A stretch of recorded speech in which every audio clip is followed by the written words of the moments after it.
They're the Amazon guitar mounts, right? The ones, $40 Are for they? six of them. Bargain. Wow. Just drill them in. And I You have have to to give use a a shout out to my masonry. dad. My dad helped me. Well, he did most of the work. I passed him the drill and passed him the. And I made sure that they would be in shot in frame. Nice. So yeah, I don't know if you can see mine. Mine's like back there. yeah. I can see that. Maybe I should move them into a different The position. I don't know. you got your what's that called? When it's the camera follows you, center Oh, stage. yes. Center stage. Yeah. Yeah. But I had issue like setting it up because it's not cable. So I'm tempted to go back to I don't know. I'm still deciding Setting what up? a physical camera because Uh, it's wireless. So it needs to detect my phone. And for the first 10 minutes, it wasn't detecting anything. Um, and then I switched to a physical camera and then it started detecting and the physical camera turned off. So then I had to switch back to an iPhone. It was crazy. Yeah. The things we do for this podcast. so Marla said, my wife said we should give some context, introduce ourselves. What do you think? Should we? we just So we're we not just just jumped in. It's out of like, the blue. Like we mention things and or like yeah, people don't know us. Should we? yes, yes. I'll let you do the Okay. honors. You can go first. We're two guys that like to rant. I'm Should Daniel. we change it? Should we change it to two dads rant? We should have an audience vote. I don't know. Two dads Okay. rant, two guys rant. Sorry, I interrupted. Go ahead. So it's all right. I'm Daniel. I'm from Melbourne, Australia.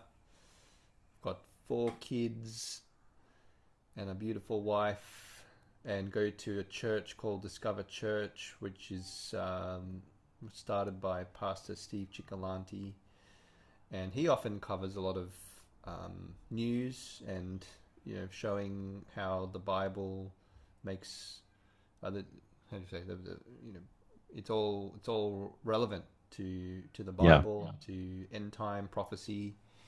So it's really cool to sort of like see these things happening in the world and see a connection to the Bible. It's not just like disconnected.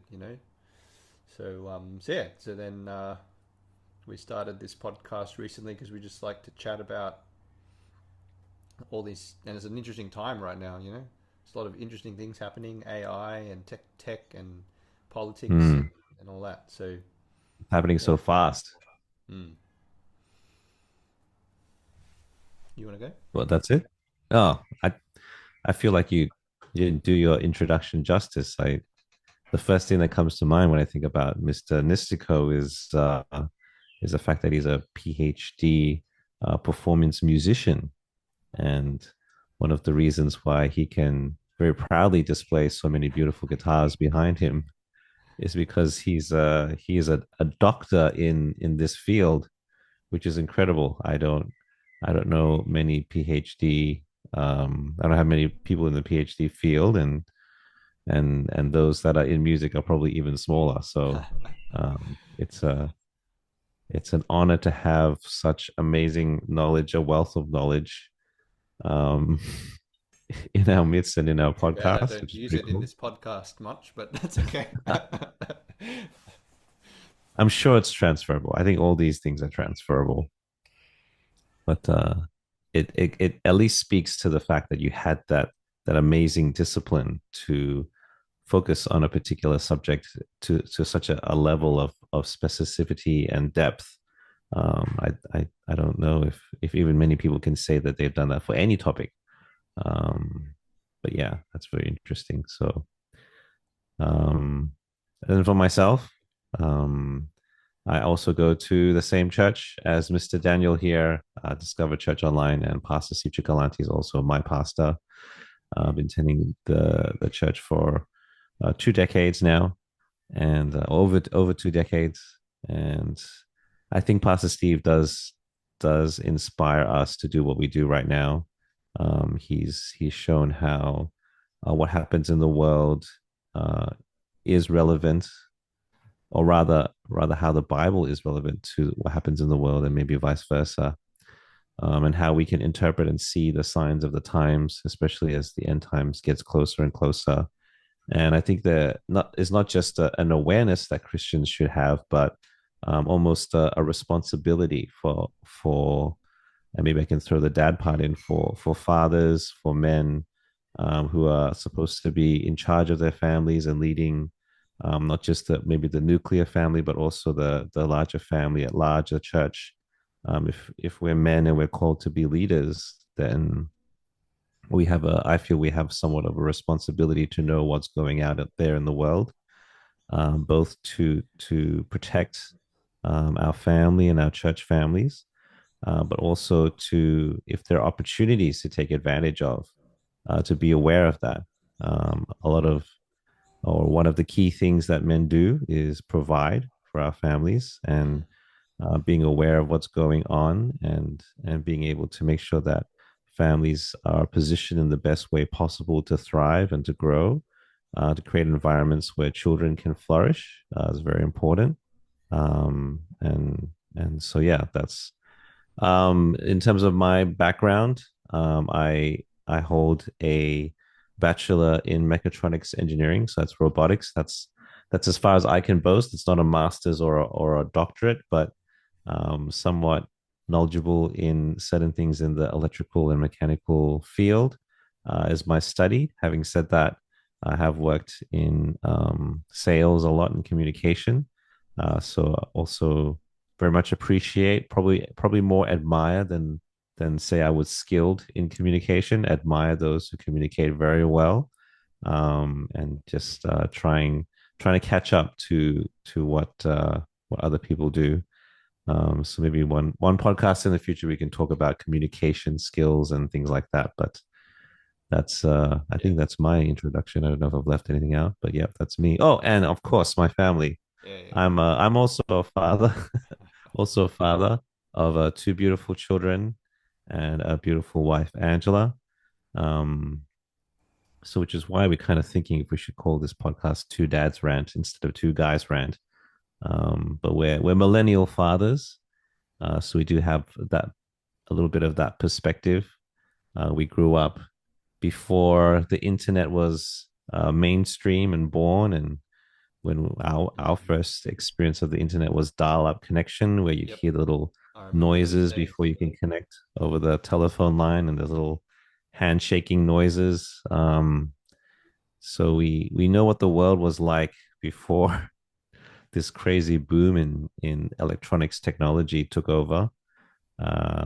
You could probably say life was a bit simpler, and libraries were libraries with books instead of libraries with internet connections and things like that. So Well, now they're that's online as well. A lot of them online libraries. yeah. Yep. Um, I remember going to a library not too long after this huge computer boom, and Bill Gates had a computer in every home, and there were these elderly ladies, maybe I'll call them, and they were doing everything manually. They were Mm. writing people's borrowed books, and they were putting it in a spreadsheet that was handwritten. And I was impressed at how quickly they were doing things. And I said, "Oh wow, there's no computer, there's no scanning of barcodes or anything." And they very proudly said, "Yes, we've been doing this for how many decades, and we can keep operating the library even when there's a blackout." I'm like, oh, Mm. interesting. And maybe I'll make one movie reference before we go into the show today. But I remember vividly the Mission Impossible movie Dead Reckoning, part one, where the entity or the AI was taking over, and one of the solutions that the government agencies were implementing was for everything to be typed out onto paper, so that the entity could not read it, the AI could not read it, and that's kind of being off grid, and yeah, it was interesting what they were doing as well. So yeah, It's amazing how that's many my little movies rant. foreshadow stuff. Uh, Oh, foreshadow things like that. it's like Hollywood We movies. cannot not mention your wonderful worship leader, very experienced Oh, worship leader as well. And I was new, even though I had studied a lot of music, I did not do a lot of worship until coming to Discover Church. So you've helped me, with that journey a lot. So, so thank you for that. And you don't have any. There's nowhere where no one can hear you anywhere though, right? You don't have any. Do you have any videos on your channel or something? oh, what of me playing? Oh no. Yeah, you doing worship. uh, not publicly. No. Oh, we should Maybe do. We yeah. should do at least one. That'd be good. One together. Oh yeah, or you, yeah. Oh, we could do one. Yeah, maybe we could do one. Come by here in the studio or your studio or whatever. Yeah. I think even though we're both guitarists, we come from different worlds. I feel you're and you can correct me if I'm wrong, I feel you come from a very structured um, you know, discipline of playing the guitar, and I come from this very free spirited of world of playing the guitar, and we kind of it's amazing how you can still amalgamate and try and work together. So yeah, it's Mm, great to have you on the team as well. yeah.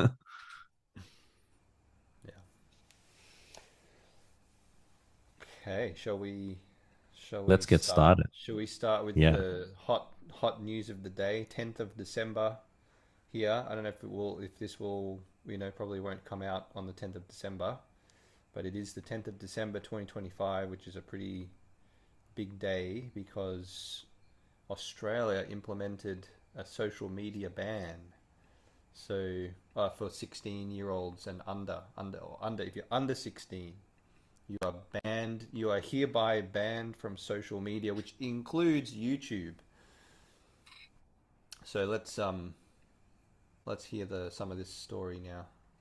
Households in Australia. We begin with the seismic shift for Australia's youth today as the long-awaited social media ban officially begins. Millions of teens now cut off from their favourite platforms, including YouTube, Facebook, Instagram and Snapchat. We have team coverage on this world-first initiative at home and overseas. Let's go first live to Andrea Crothers. Andrea, talk us through the ban. Well, guys, this in theory should be a dramatic digital shutdown aimed at protecting our Aussie kids.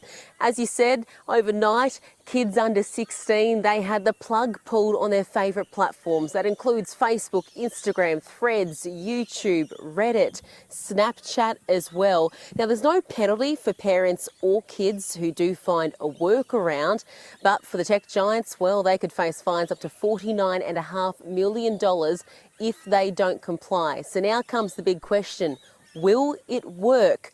Well, a new Resolve poll by 9 newspapers shows that while most parents agree with the policy, only 35% think it will actually work. Less than a third plan on fully enforcing it at home.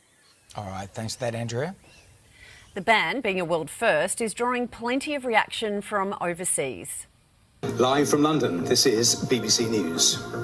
Millions of children and teenagers are now blocked from social media in Australia. Take a look at this. This is a social media post by Reuters.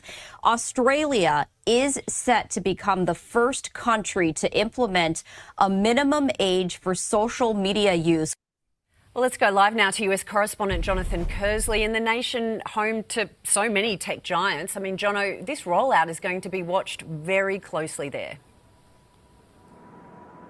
Very closely here and right around the world. As you mentioned, the United States home to so many tech giants, and so many of them pushed back initially against this ban. But today it is coming into effect, being watched by governments here in the United States, but in Europe as well, and attracting plenty of attention. News organisations, the New York Times, CNN, Fox News, all covering this plenty today. So too the BBC, Al Jazeera as well. It's not just news organisations and commentators weighing in online. It is governments watching to see the impact and the effect of this world-first ban. We've been talking to some people out here on the streets of Los Angeles, and it's fair to say at the moment, reaction's mixed. Think it's a good idea that young people shouldn't have social media? That's extreme. Parents ought to have more control.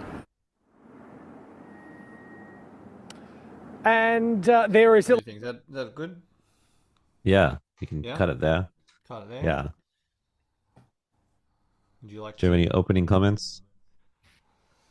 Oh, we did talk about this a little bit last time or a couple episodes ago, and yeah, so I think we brought up the fact that it really shouldn't be the government's decision. Should be the parents or teaching the kids to use social media responsibly, and the fact that they're including YouTube, which is so educational. There's so much great educational content, including a particular podcast called Two Guys Rant. They're going to miss out now. Especially that one. There's so many perspectives and podcasts, and like I use YouTube so much. Even with the kids, I play documentaries, and so like if they're denied that, especially maybe when they're a bit older and they're really starting to learn self-learn. To me, it's really going way overboard, and there's no fines if they find ways around it anyway. So what I'd imagine is going to happen is that people will find ways around it. Because if you want to do something online, you can find VPNs or whatever. Just get your parents' account. Just use your parents' account or something. So. But those are my initial thoughts. What about you? I think you hit the nail on the head when you said kids are finding ways around it. Because to be honest, the kids, and I guess I fell into this group when I was in high school. We start the trend. We jump onto Facebook. We upload our profiles back in the 90s, and then the parents kind of catch on later on. So even though the government's introducing this ban, and I guess I know because I currently have a youth living in my house temporarily at the moment. All of his friends have already worked out workarounds and loopholes before the ban even started. So they've either found other apps or, like you said, VPNs, or have already created new accounts. So the kids are the quickest, and they drive a lot of what made this popular to begin with, TikTok and all of those things. So it's an interesting thing that the government's trying to do. It's like they're kind of flexing their muscles to try and show that they can control. And I was actually rewatching one of the videos that Pasty recorded many months ago, where Australia and kind of these countries love to exercise control. One of the crazy examples that I heard of, because Angela's from China, is that in Beijing, China, and maybe it's probably all of China, or at least in Beijing, when you go to your house and let's say it's a bit toasty and you want to turn down the heating, there's no control in your house to control the heating. It's centralized control by the government. So quite often in Chinese homes, you might see a lot of wet towels put over the heating to cool it down, because even if your house is hot, you have no way to switch it off. And it's kind of this huge overreach from the government, flexing their muscles, saying that they can control everything, but it's not necessarily either effective or might make things worse. So yeah, it's interesting, and I mean, I think I mentioned this last time. We keep introducing new laws and thinking that laws are going to fix problems, but then there's no sunsets clause. Like, there's no mention, from what we've heard, that if this ban is ineffective, and we can already see some evidence of it not being effective, and from the stats from the news that we just listened to, some parents aren't convinced either that's going to be effective. Then is there a rollback? Is there the government being humble enough to say, okay, we tried it 6 months, 12 months, didn't really change anything. We're now creating laws for the sake of creating the law, and it didn't really do anything, or maybe it made some things worse. Like you said, now kids can't learn from YouTube, and there's maybe some harmful content, but there's also a lot of very good content on YouTube. kind of like some of these universities in America that are posting a lot of their lectures online nowadays. That stuff is useful, and my little children that might be watching, Mary Had a Little Lamb, or Bingo Was His Name, or MacDonald Had a Farm. What about Derek? I guess, yeah. So it's interesting. It's interesting, and I guess we'll. This is the debut, and we'll wait and see what comes out of it. And I guess, I don't know. Unfortunate that Australia is leading the way in this kind of way, but that's what's happened. Yeah. I guess it's also, it could be a test. It's like, what this is what they're going to start with. We'll try this under 16 ban for the good of the kids, and then oh, actually, adults are also suffering from social media. Maybe we should put some restrictions on them for their own good. It's like, what if it would be interesting to see if it escalates, if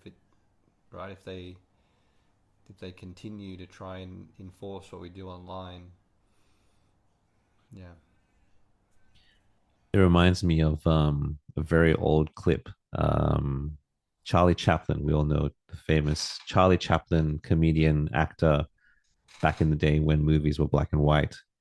And I don't know, Hollywood is an interesting place. There's good players and bad players, and I think you can still find it on YouTube. Charlie Chaplin's son was acting in this little scene, and he was making a rant about how passports are now being introduced into the world. Obviously, nowadays we get our passports, we pay for our passports, we renew our passports without giving it a second thought. But back then, I think it was probably introduced as a new idea, and the child was saying how the government's overreaching, wanting to know where we are, where we go, trying to track us, see where we're going, who gave them the right to say yes or no to whether or not we can or cannot enter a country. And obviously there's security concerns, and immigration's a huge topic nowadays with illegal immigration.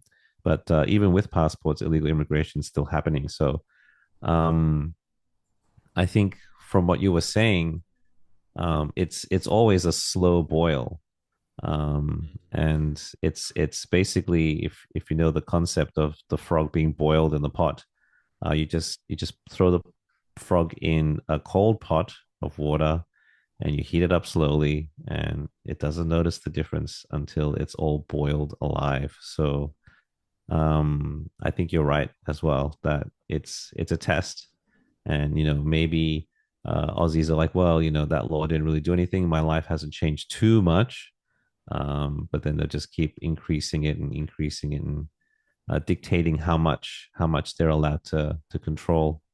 So yeah, that's another interesting thought. Yep. If they don't like it, then it's banned. So it could get, take it to the kind of extreme. Yeah. I could see that happening. If they feel like it's what do they call it, controversial or whatever, then banned. And it's happened a lot online, right? Online censorship, shadow banning, that sort of thing. But it's like, this is like a legal way to do it, or a really not like under the surface. It's a very blatant way to try and control not only what we consume, but also what's put onto the internet as well. That could be something. Yeah, I mean, we're living in a time where I guess there's a little bit more freedom of speech. We saw that with Trump winning the election in the U.S., and Elon buying X. But I feel like it's kind of like a temporary reprieve. Like, I don't think they're going to give up the world order, the powers that be that have been pushed aside for a couple few years. I don't think they're going to let up. So yeah. maybe we'll move on to the next one on that note. Next one. So, next up we have like 1,000 things open on my computer. Hang on a second. While you're doing that, Yeah, go on. I'll throw in this piece of news that there was actually another rule or law implemented in Melbourne recently, and I was exposed to this where, for some reason, I think it's probably got to do with the crime that's coming out in Melbourne right now. Police right now in Australia, in Melbourne, are allowed to freely search anyone of the public within a certain radius from our CBD or the city. And my family and I, some of my cousins, we went to the city recently and we saw this. We getting off the train, and immediately before you could even step out of the platform, there are about 4 to 8 police men and women stopping randomly, what seemed to be random people, and just saying, "What's in your pocket?" I literally heard a policeman say, Wow. "What's in your pocket? What's in your bag?" And I was thinking to myself, well, I have my wallet in my pocket. Is that okay, officer? If I have my wallet and my phone in my pocket, like, what are they? It's just, and I guess you don't want to say no because then you become a suspect. But that's It's another yeah, example of like where it's the solution is not. I don't think that's going to help. You know, it doesn't address the root issue or issues. It's sort of like a quick fix. You know, and it makes the government look good. Like, oh yeah, we're cracking down, police are going to crack down, and it doesn't really solve the fundamental issue that there are just people who out there, like whoever they might be, that they're just not in their right mind, or they're just whatever, and then they're not. It's not going to stop them. You know, those people will continue to be those people, and the good people will continue to be the good people. So yeah, just badgering people who are innocent, yeah, and letting those and who it's are probably wasting their time. Like the police officers, like they could actually be going and solving some real crime issues, and then now instead they're frisking innocent civilians. yeah. On that note, we've got a news item about Trump instructing the Australian Embassy to collect immigrant crime data. Okay, here we go. We'll watch a bit of this one.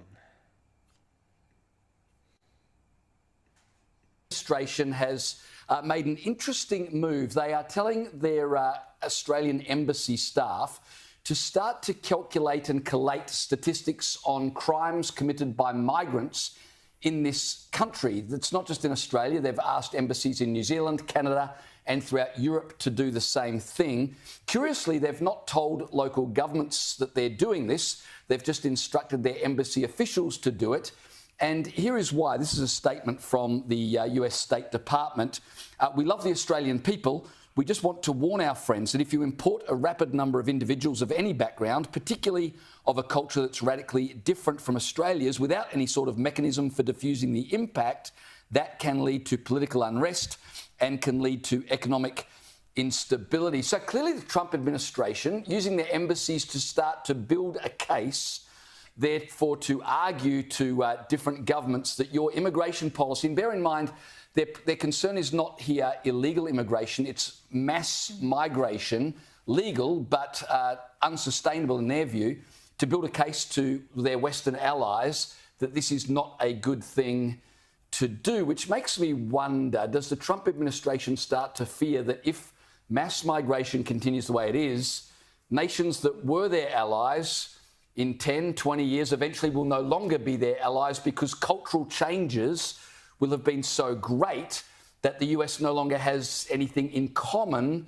with those nations it once would have relied upon. Well, 100%. Demographics are destiny, and the demographics of many Western countries are changing drastically. We have no idea what the long-term social or cultural implications of this will be. But what we do know is that millions of people every year move to Western countries, and they come to the West because they love our freedom, they love our human rights, our dignity, our sense of opportunity for all. But those things can only be sustained if the Judeo-Christian character of our nations are sustained. And if you have such huge demographic transformation, it's only a matter of time before the roots of our civilization start to erode. And that is the danger that they're pointing out. They also point to the economic consequences, the cultural consequences, and the security consequences of mass immigration. And when you look at it, it makes perfect sense. Think about from an economic perspective. If young people can't afford to buy a home, they will get disillusioned with capitalism. They will be driven to the extremes. They'll go to the far left. That's what we're seeing happen in New York with the election of Zoran Mamdani. At a cultural level, well, we know what will happen there.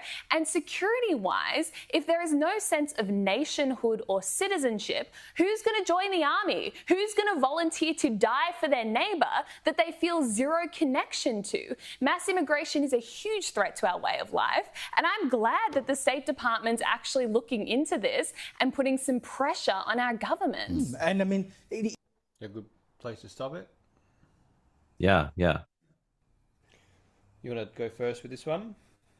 Yeah, I work with a colleague who is in Germany, and Europe has also kind of been an example of a lot of mass migration.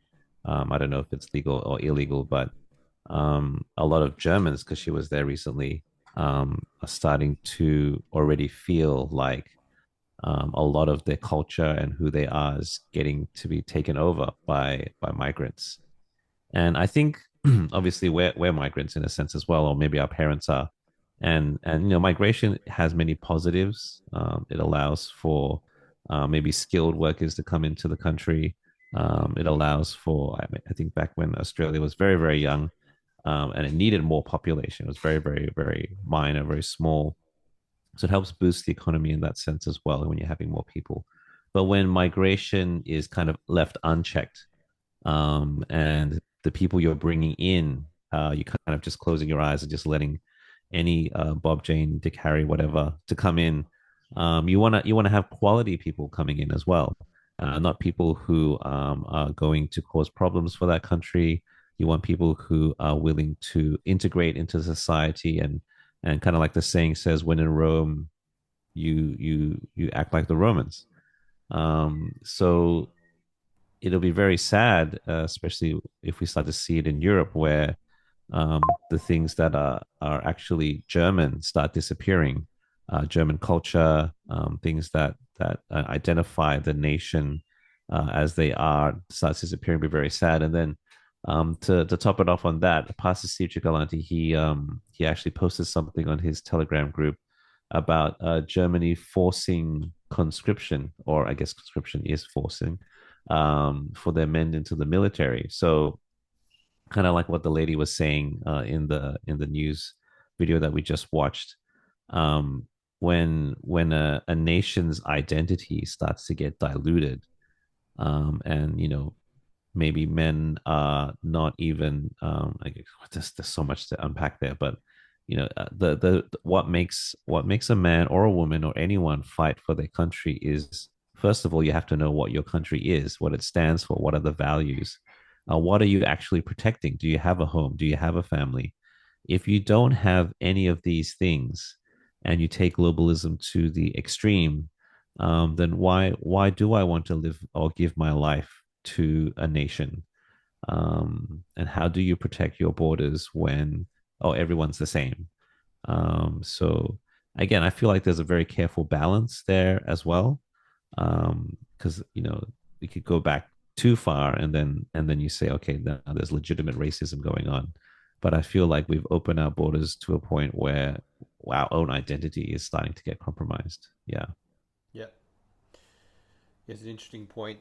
they brought up too about the countries where there's freedom, there's Judeo-Christian values, embedded in the culture, and when they start to erode, then I think the whole fabric of society, family life, crime, economics, education, it all starts to probably suffer.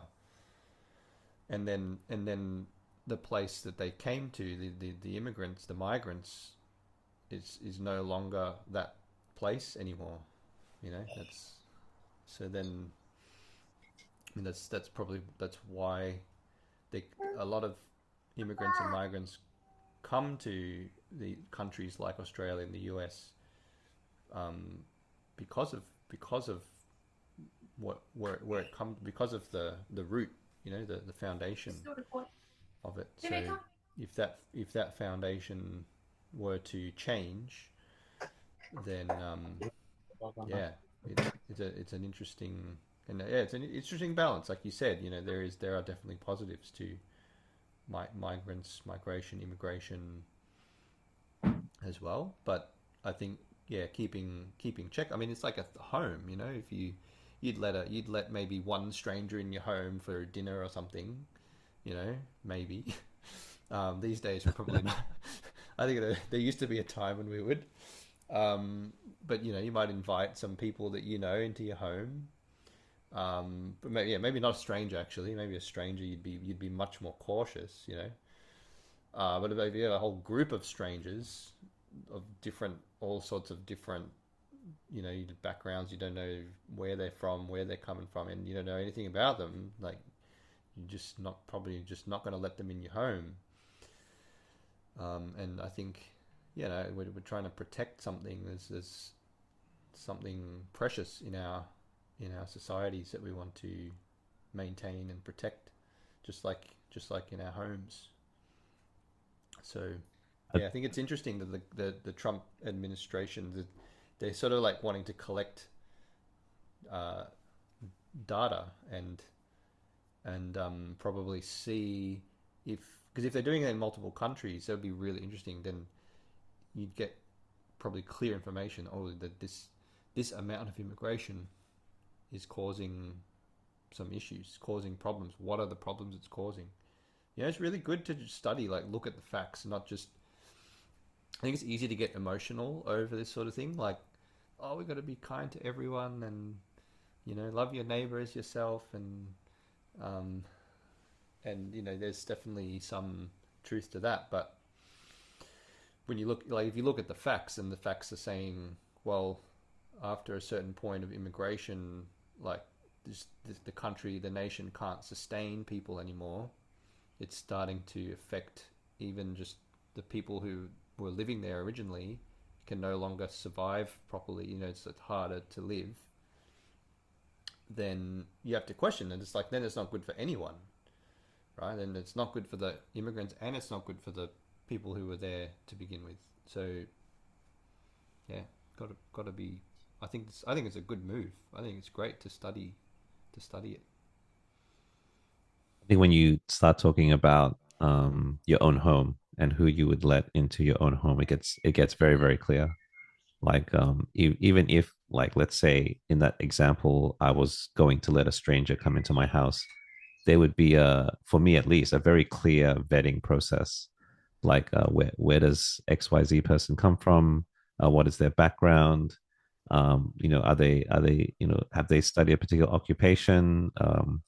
Like, what I want to know about this person.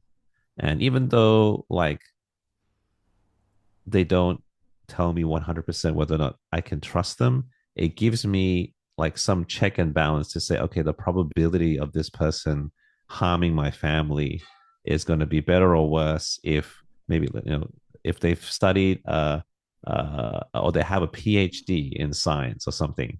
Okay, then maybe, like, it's a bit more of a trustworthy person than maybe someone who has had no formal education whatsoever.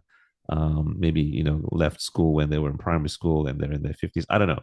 Like, it's something that you do need to do, even though it's not 100% conclusive. you can't just close your eyes and open your doors to anyone, especially when it comes to your own home and you're inviting them to, I mean, we talk about social welfare and government benefits. The translation of that is you're coming into my house and giving access to the food and water that I provide for my family, or my wife provides in this case, and the benefits of shelter and things like that. It gets really clear. And if people say, well, your house is different to the country, well, if you think about it, the people that we let into our country can become our neighbors. These are the people that will probably be living next to you potentially, or you'll be seeing on the street, or when you'll be sharing the bus or the train together, they're sharing the library together. Like, it's not like they come into Australia or the US and then you never see them again. That's not true. So it should be thought of that way as well, that you're going to see these people, you're going to live with these people. And unfortunately, there are stories of harm and death and rape, that has increased, that we've seen, when some of these open borders have just gone what's seemingly unchecked, and that's what we don't want. That's why it's good to have these types of studies to see if there's a correlation, to see objectively to see factually if there are correlations. And to take that analogy further, imagine asking a stranger to live with you. That's like we're talking about just coming to visit. It's like, that's right. To imagine like, yeah, they're gonna live with us, like permanently, permanent resident. Then your vetting process would be like even higher, crazy. Like just to come and visit is already something you're already on guard, and yeah. But to permanently welcome someone, that I've been through. My wife moved from America here, and there was a crazy amount of stuff, police checks and questions and health check and all that. And then when I went to America, I got a permanent residency to go to America. It was the same deal. It was like just so many things. I had an interview. Health. I had to get a health exam. The doctor was literally like tapping my, tapping my chest and like, I don't know, all these things. And yeah, it's like, okay, yeah. So we check the very upright citizens who have qualifications, but I guess back in the Biden era, if you just cross the border from the southern part of Texas, then you not only do you come in for free, but you get an iPhone and a hotel to stay in as well. Like, there's got to be you got to make sure you apply the law correctly and to the right types of people. Anyway, maybe we can move on to the next one from that. Next one. Yeah. We got how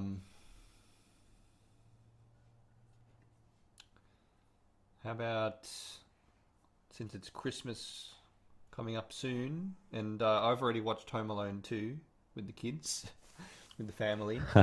You mean this year? You pointed out this. You pointed out this.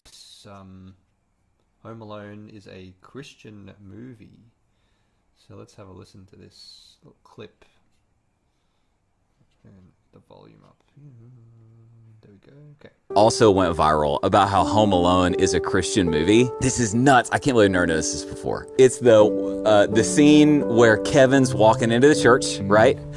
And so I'm going to read this. He says, watch this scene very carefully where Kevin is drawn into the beauty and warmth of the church. As he walks inside to O Holy Night, he hears the words, fall on your knees, oh, hear the angel voices. Now, next screenshot. I'm setting the mood. Yeah, I like it. A sanctuary candle passes across the foreground, indicating that Christ is present inside the church. Then next screenshot, Kevin has an encounter with a Christ figure. Now, if you think this is crazy, just stick with me for a second. Kevin has an encounter with a Christ figure, Old Man Marley. Now, this isn't in the post, but I'll just point this out. When you first meet Old Man Marley in the movie, what's he doing? He's salting the earth. Now, so check this out. Uh-oh. So old man Marley, Christ figure, Kevin makes a confession to him, then shakes his hand, and we see a bandage on Marley's hand. Now check this out, bro. Check this out. It's never explained in the movie why his hand is wounded. But earlier in the movie, we see, drumroll, go to that next one. Go to the next one. Whoa. His hand is pierced all the way through. So top there, blood.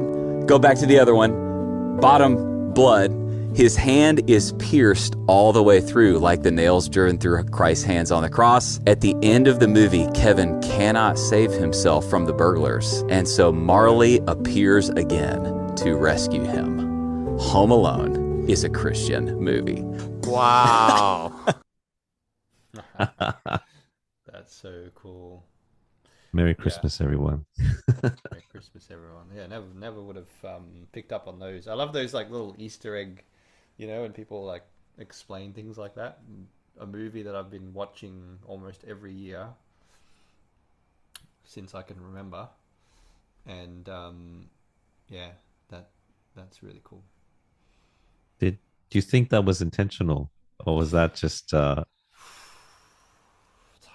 It's hard to imagine that it wasn't like that. The amount of coincidences that like the amount, you know, the odds that was not thought about. Yeah, I don't know. What do you think? I don't know. I don't know, but I think it wasn't intentional, but it kind of happened that way, and it's interesting. I especially love the point where he says that the bandage shows that his hand was pierced all the way through, because it shows blood on the bottom and it shows blood on the top, and the only way you can get that is if you were injured and it was a piercing. Otherwise, it'll only be blood on one side, unless he got hurt on both sides at the same time, which is probably, I don't know if that's even more rare. But yeah, I mean, maybe to pull away from the movie and talk about Christmas itself. I love Christmas. It probably is my favorite time of the year, and I don't know, working in having worked in retail for many years as well. I'm surprised at how many people maybe don't have Christmas as a staple, joyous part of the year. I know some ex-colleagues of mine who maybe don't have great relationships with their family, or who feel like, especially when Jesus is not the reason for the season for yourself, then it does look like a huge marketing scam, and people trying to sell you, all stores, conglomerates trying to sell you things, get you to buy things, and you don't know why. But I think when you realize the huge gift that Jesus gave, that God gave his whole life, so that we could enter into a family that we don't deserve to be in. And I guess we were talking about, accepting people into country as well. God is amazing, because it doesn't matter what we've done, he accepts us. And heaven is probably the most holy place, is the most holy place you could ever be let into if it was a country.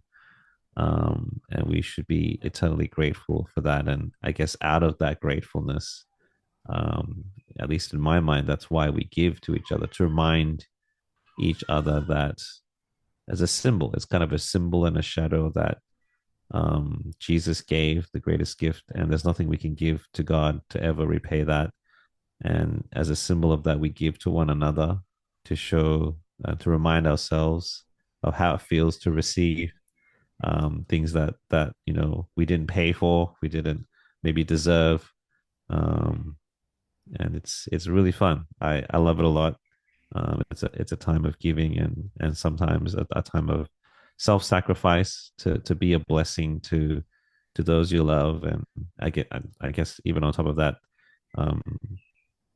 people and organizations would also give to strangers, just to share that love as well.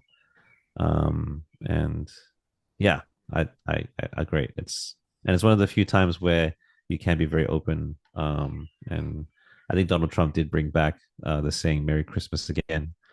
just be very open about your faith and trying to reach out. Yeah, it's great. I love it. The Christmas songs and everything. Yes, love it as well. It's awesome. Great. That's a great sermon. Preach it. Yeah, it's good. Yeah. And to go back to Home Alone, I know that one of the themes in both movies is that the people that Kevin meets, that old man, whatever his name is, and then the pigeon lady in the second movie, they're sort of in some ways they're also broken with they have a kind of broken relationship with their families, and Kevin helps them to heal that relationship. And it's sort of like, because it's the Christmas season, it's kind of like the opportunity to do that as well.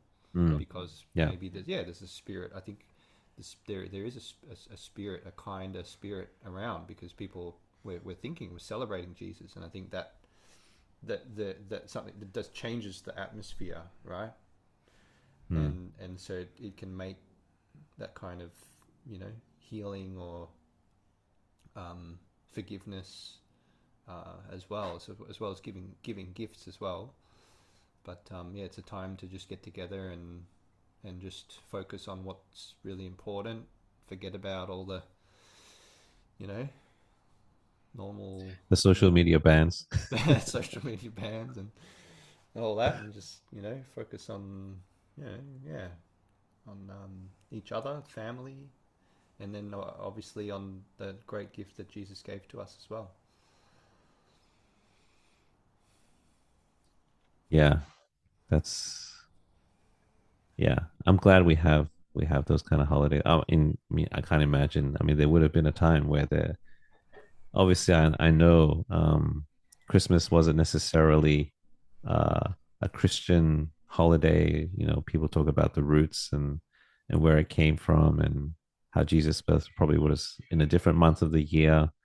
But I think it's still kind of like when you might have your birthday on the, I don't know, the 9th of July, but people are a little bit busy. It didn't fall on a weekend, so you celebrate on a different day instead. I still think it's legitimate to say, it might not have been the exact day Jesus was born, but we can still celebrate his birth. And the whole world's on holidays near the end of the year. Yeah, that's right. The timing near the end of the year, I think, is really nice. Well, is that all we've got today? I think big news, huh? Like Australian social media ban. What else did we talk about? The mass immigration. Trump administration was studying the effects of immigration, and then Christmas coming up. Is that all we did? That's all we did. It's a huge rant for little bits of news. Yeah. So, well, Christmas is coming, and we'll keep an eye out on what